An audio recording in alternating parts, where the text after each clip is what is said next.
ABP news पर इस वक्त की सबसे बड़ी खबर। बड़े सरकारी बैंक पंजाब नेशनल बैंक में 11,500 करोड़ रुपए का बड़ा घोटाला हुआ है। पीएनबी ने मुंबई की एक ब्रांच में जालसाजी पकड़ी है।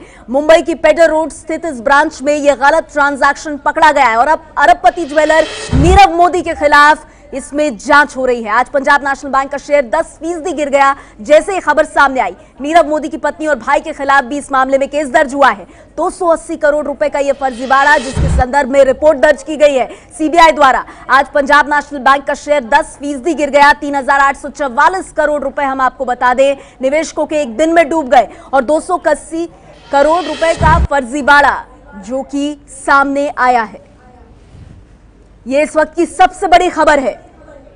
हम आपको बता दें पंजाब नेशनल बैंक में 11,500 करोड़ रुपए का घोटाला हुआ है। पीएनबी ने मुंबई की एक ब्रांच में इस जालसाजी को पकड़ा है। मुंबई की ब्रांच में यह गलत ट्रांजैक्शन पकड़ा गया। चुनिंदा अकाउंट होल्डर्स को पहुंचाया जा रहा था ये फायदा। दिबांग, ये इस वक्त की बहुत बड़ी खबर है और इस खबर पर आपकी जानकारी के लिए बहुत आसान और साफ भाषा में यह घोटाला कैसे हुआ वो समझिए आप। कैसे हुआ पंजाब नेशनल बैंक का बड़ा घोटाला। नीरव मोदी और उसके साथियों ने अपनी 3 कंपनियों Diamond R US, Solar Export और स्टेलर डायमंड के जरिए ये पूरा जाल बुना है और नीरव मोदी की तस्वीर भी हम आपको दिखा रहे हैं। अब देखिए, इन तीनों कंपनियों के नाम पर इन्होंने पंजाब नेशनल बैंक से कहा कि उन्हें हांगकांग से सामान मंगाना है। इन 3 कंपनियों को फ्रंट बनाया और कहा कि सामान मंगाना है। सामान मंगाने के लिए उन्होंने पीएनबी से एलओयू यानी लेटर ऑफ अंडरटेकिंग जारी करने की मांग की। हांगकांग से सामान मंगाने के नाम पर उन्होंने लेटर ऑफ अंडरटेकिंग हांगकांग में मौजूद इलाहाबाद बैंक और एक्सिस बैंक के नाम पर जारी करने की गुजारिश की। इस तरह से यह जाल आगे बढ़ा। लेटर ऑफ अंडरटेकिंग का मतलब क्या होता है वो समझिए। मतलब यह होता है कि जो सामान खरीदा जा रहा है उसके पैसे देने की गारंटी बैंक देता है। तो इस केस में वो बैंक कौन हुआ? Punjab national bank.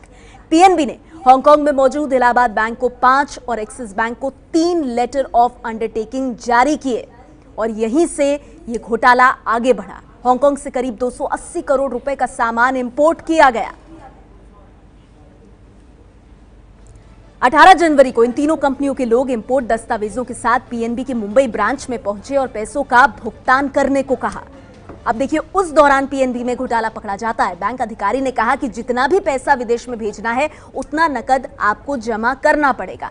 फिर ये जो अधिकारी वहां पहुंचे थे कंपनियों के, वो कहते हैं कि लेटर ऑफ अंडरटेकिंग हमारे पास है, आप ये देखिए, और उसके आधार पर पेमेंट देने को कहा गया पंजाब नेशनल बैंक को। बस यहीं पर यह बड़ा घोटाला बैंक ने पकड़ लिया। बैंक ने जब जांच शुरू की तो होश उड़ गए अधिकारियों के, क्योंकि पीएनबी के रिकॉर्ड में कहीं भी जारी किए गए 8 लेटर ऑफ अंडरटेकिंग थे ही नहीं, सिस्टम से गायब थे। मतलब बैंक में बिना पैसा गिरवी रखे लेटर ऑफ अंडरटेकिंग जारी करवाए गए और यही है सबसे बड़ा घोटाला जिसमें 280 करोड़ के सीधे सीधे तौर पर पीएनबी को चपत लगी। बैंक की तरफ से केस दर्ज किया गया। हम आपको बता दें मामला सीबीआई में पहुंचा है। जांच हुई तो पता चला कि सभी 8 लेटर ऑफ अंडरटेकिंग फर्जी तरीके से जारी किए गए थे और पीएनबी के ही अपने अधिकारियों की मिलीभगत से यह हुआ था। पीएनबी के डेप्यूटी मैनेजर गोकुलनाथ शेट्टी ने एक दूसरे कर्मचारी के साथ मिलकर यह लेटर जारी किए और इन्हें सिस्टम ने कहीं भी नहीं दिखाया और इस लेटर ऑफ अंडरटेकिंग की बदौलत 280 करोड़ की भारी भरकम धनराशि जो पीएनबी को देनी होगी हांगकांग में